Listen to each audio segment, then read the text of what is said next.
last time, there was so much lag with getting the first, like, half of bracket done to where we were really behind schedule, and then it just, like, picked up really quickly with the best of fives, ironically, later on. So I thought, you know, we're like 2 people less than last time.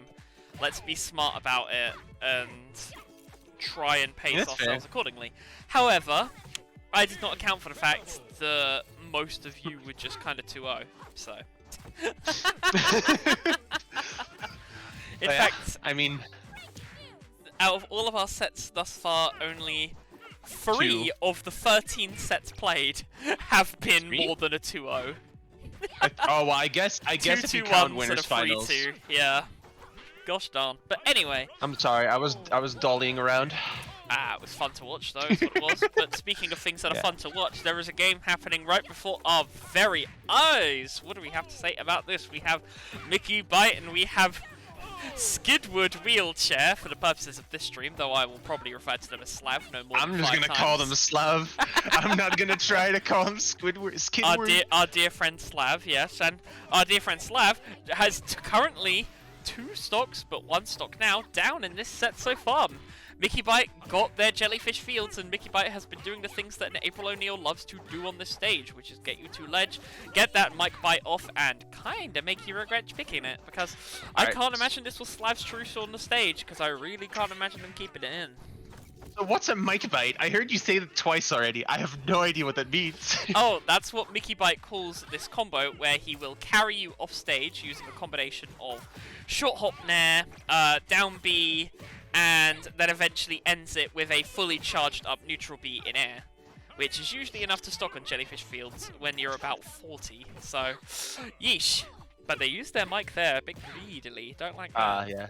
April's too small to get hit by jab 2, cannot jab block. Powdered Toastman is just so unbelievably Chad-like in his physique. When you stand up perfectly straight and you have muscles that big, you get hit by things kind of like that off stage. What a fantastic movement from MickyByte to punish the low recovery from Slav there. Ooh. They get stunned out. What are they going to be able to find here? Setting things up for the MickyByte. They clearly want to get it. They know that this is unironically kill potential. Slav is like just trying to kill, throwing out strong after strong after strong, trying to get the stock, and Mickey's just sitting there in block. They sat there in block and they found that bite of Mike that they were looking for as MickyByte goes 1-0 up in this set. Oh, you mean day 1 K rule? Yes. I mean, I don't know. His neutral special can stay nerfed because that was just toxic, where they would just sit on the ledge and wait, and you would just have to wait for like 10 seconds, like. And then, you know what I mean? Sounds fun. Loved it, but the waiting wasn't fun. Everything else was fine. Still, we now go into a second game of our set. We have No Legs Gaming, aka Skidward Wheelchair, aka Slav Trooper, aka Powdered Toastman. If there's any other names, I'll let you know. I've decided to go to Urkin Armada Invasion, which I think is a much better stage for Powdered Toastman to play around. They like to get these neutral bounces off with their aerial attacks and extend their combos to get kills, kind of like that one right there. So paying due diligence already. Yeah, the nice thing about Powdered Toastman is that his up air actually sends far enough to where you can get KOs a lot more easily without having to rely on the strong. And with Urkin Armada's platform layout, it's actually quite simple to get up there for Powdered Toastman. It's a great little way to extend out the combos. That's why I really like seeing this stage being used more in pro play. Ooh, and a fantastic catch on the slot. Quite frankly, not to be mean, but quite frankly, a bit of a risky recovery coming out from MickyByte there.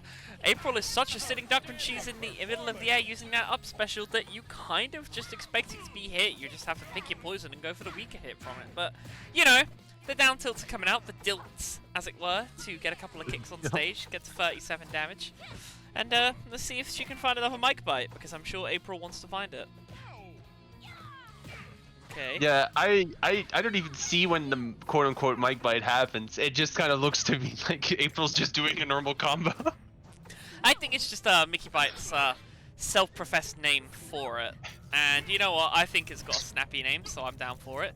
That's the fair. microphone is not fully charged yet, so I won't be able to find it quite now. now. That's it. Yeah. Oh! The hyperaggressive croutons into shine, into strong neutral are going to secure Slav another stock. They are looking a lot more confident in this match on the stage where they can actually get some time away from April O'Neil to set up what they need to be setting up. Ooh, trying to find these neutral air kills again.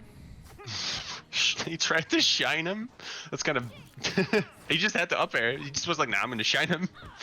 When you're 2 stocks up and the damage is looking this fine, you take a couple of these riskier, flashier plays, I feel. I think it's a good confidence booster in the middle of a set. Because you'd be surprised how easily you can be demoralized playing when after you just had a loss. You need to hype yourself back up, let alone the crowd who's watching, with a play like that! Woo! It's kind of funny how for a lot of people you can kind of like determine when their tag came from, or like what they were doing when their tag came from. Like mine came from when I was playing Minecraft. Gee, I wonder... There's like a bigger story behind it, but like, it's like, yeah, it's like, And then the funny part is that I've tried to change it in the past, and then people always go, no, the one you had, like your old shag was way better, and I go, okay, cool. I like TNTBlowzUp. Yeah, me too. And I hope there is no depressing story behind why Slav has gone for no legs gaming. But we now go into game 3. We now go to game 3 of our set, where MickyByte is putting in a commanding performance really early on Duck Duck Pie.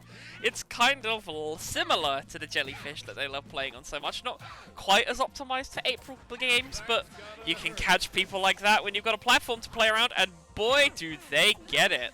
Getting the first stock using that good strong air from April. TIing into stage to get rid of any kind of bad line that could have came from that. Fully charged mic is there, so she could look for a full combo, but Slav bigging it up, using the strong neutral to get himself a stock as well, and doing a good job of juggling and punishing April as they come out of their recovery state. Ooh, that was a MickyByte, but it wasn't strong enough to get themselves a stock. Ooh. Yeah, both are actually maneuvering very well like around each other. I did notice that like last stock, Mickey actually had the opportunity to punish the shine because Slav was late on the strong, but he only jumped, so he only got hit by it.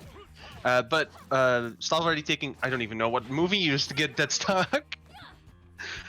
Well, it's that neutral strong from Powder Toastman. It's got such good range, it's very strong, and it kind of gets stocks a little bit like that.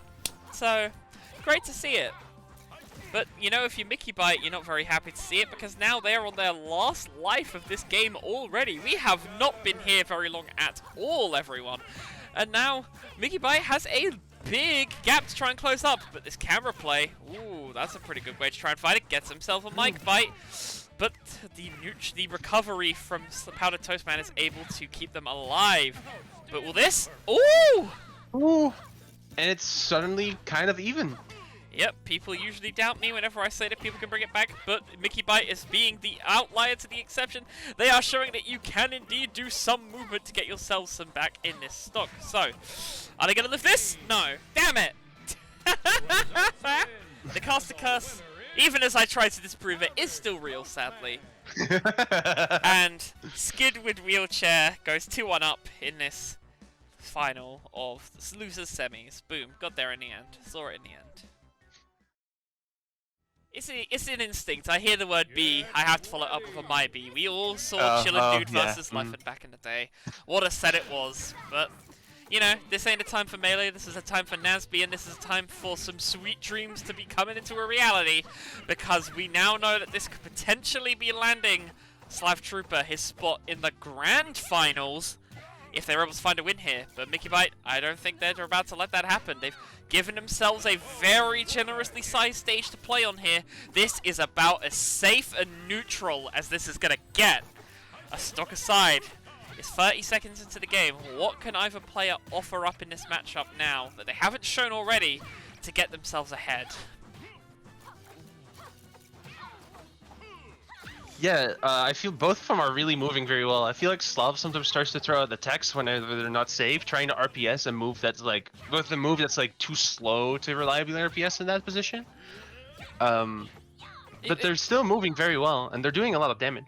It feels quite weird to think that there are slow moves that you can throw out in Powder Toastman when they have a Shine, which is just so good at setting up combos, just like the one I saw there. Oh my god, it was clean! But we have to just be careful, because of course if you Shine all the time, it's going to get blocked, it's going to get punished, yada yada yada yada yada. I get it. Just show me more safety, Slav Trooper, because I want to see more combos like the ones that you just tried to get there, but I want them to see them succeed. And as for MickyByte, I mean, you could probably just get away with any kind of heavy aerial here and you're going to secure a stock, so just don't die for it, basically. I don't know. Yeah, just do the thing. Yeah, just do it. Just don't die. Yeah, That'll do it. Just do that. Oh, there you go. the Yeah, mic it wasn't that bite. hard. It wasn't that hard. Aye, but now I have a bit of a molehill that they need to mount here with... Ooh, that's 80 odd damage they have to close the gap on before this is even remotely even again.